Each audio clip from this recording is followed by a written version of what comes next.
In times of national crisis, the American people typically come together behind their president. But not this one. Donald Trump isn't benefiting from what political scientists refer to as a rally round the flag effect, a traditional surge in popularity as the nation unites behind its leader during an emergency situation.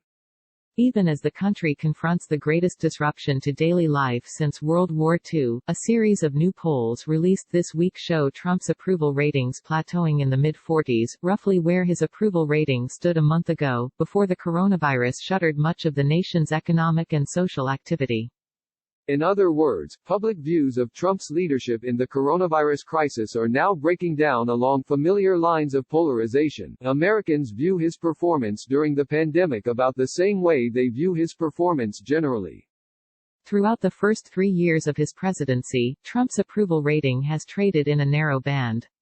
But his failure to unite the country behind his leadership also reflects Americans' judgment of his handling of the outbreak thus far. In poll after poll this week, increasing percentages say they think Trump is doing a bad job, and his administration hasn't done enough to protect citizens from the effects of COVID-19. The mixed to negative views of Trump's handling of the coronavirus emergency also poses a significant threat to his re-election prospects, now that former Vice President Joe Biden has emerged as the presumptive Democratic nominee and the virus threatens to become the dominant issue of the 2020 campaign. There's no rally round the flag because people see he hasn't been handling it well, said Margie Omero, a Democratic pollster who collaborates on a Navigator research project that has been tracking public opinion of the outbreak and Trump's response. On Wednesday, 6 separate pollsters released new surveys. In all 6, Trump's approval rating was below 50%, ranging between 40% and 45%.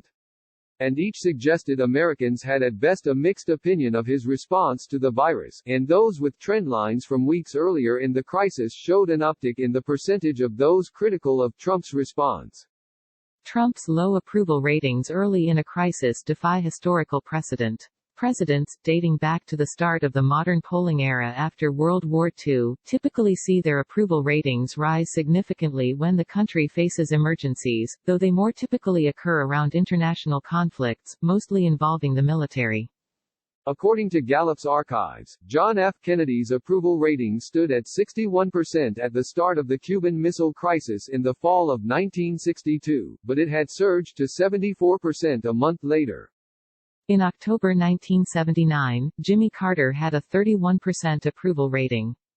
But after the siege of the U.S. Embassy in Iran, Carter's approval topped 50% in early December and hit a high of 58% in January 1980. It didn't begin sagging again until the spring of 1980, and Carter was defeated by Ronald Reagan in November. More recently, George H. W. Bush's approval rating shot up from 58% in early January 1991, to as high as 87% following the climax of Operation Desert Storm, the U.S.-led military action to drive Iraqi forces out of Kuwait. Bush's son, George W. Bush, had a 51% approval rating in the Gallup poll conducted in the 4 days leading up to the September 11, 2001 terrorist attacks. By the end of the month, as Bush handled the immediate recovery and investigation, his approval rating hit 90%. Trump, by contrast, saw only the slightest increases in his approval ratings. According to the Real Clear Politics average, his approval rating stood at 44.5% a month ago, on March 8. By last week, it had ticked up to 47.4%, but as of Wednesday afternoon, including the new polls, it was back down to 45.2%. We saw something, said Patrick Murray, the director of the Monmouth University Polling Institute. Whatever we saw was certainly not anywhere what the typical rally effect would look like, but there was a slight bump for him. Monmouth's new poll, out Wednesday, showed Trump's overall approval rating at 44%, down slightly from 46% last month, during the early days of the crisis. In the new Monmouth poll, 46% of respondents said Trump was doing a good job dealing with the coronavirus outbreak, while 49% said he was doing a bad job. Last month, 50% said Trump was doing a good job, compared to 45% who said he was doing a bad job.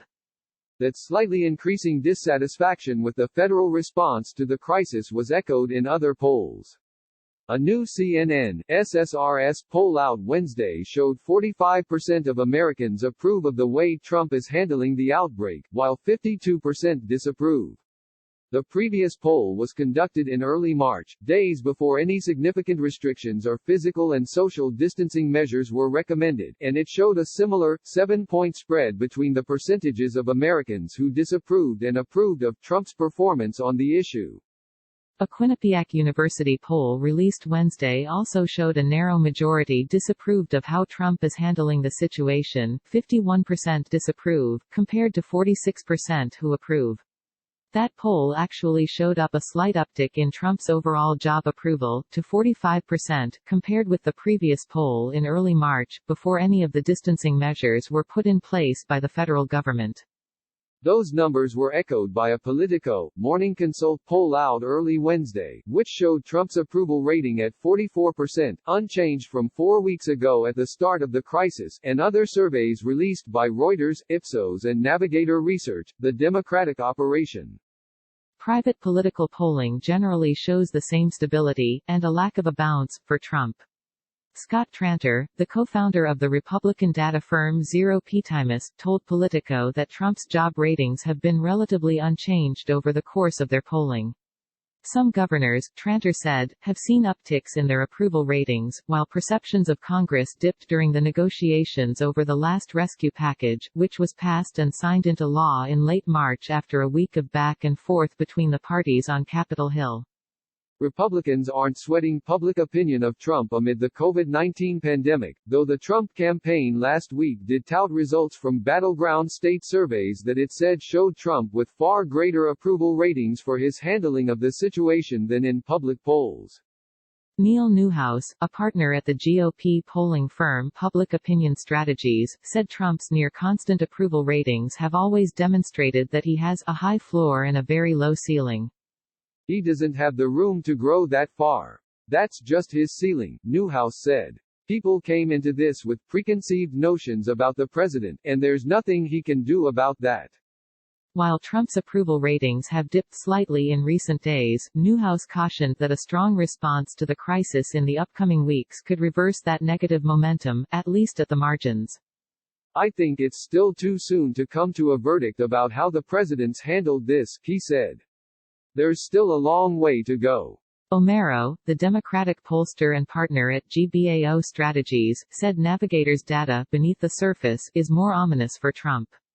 In the new poll out Wednesday, only 42% of voters said the word competent describes his reaction to the coronavirus, while 49% said it doesn't apply. 40% say honest describes Trump's handling of the situation, while 54% said it does not. Part of what Trump can't undo, O'Mara said, is his initial response to the virus during the earliest days of the outbreak. He obviously downplayed the threat in the beginning, so I think people are responding to that, she said. Whether it's the consistent polarization that has characterized his presidency or a specific reaction to his response to this grave crisis, it's clear that Americans' views of Trump break from U.S. political tradition. At the end of the day, the fact that there wasn't a huge rally effect given the severity and the breadth of this crisis is really what's unusual here, said Monmouth's Murray. And it says a lot about Trump's unwillingness or inability to capitalize on a moment like this.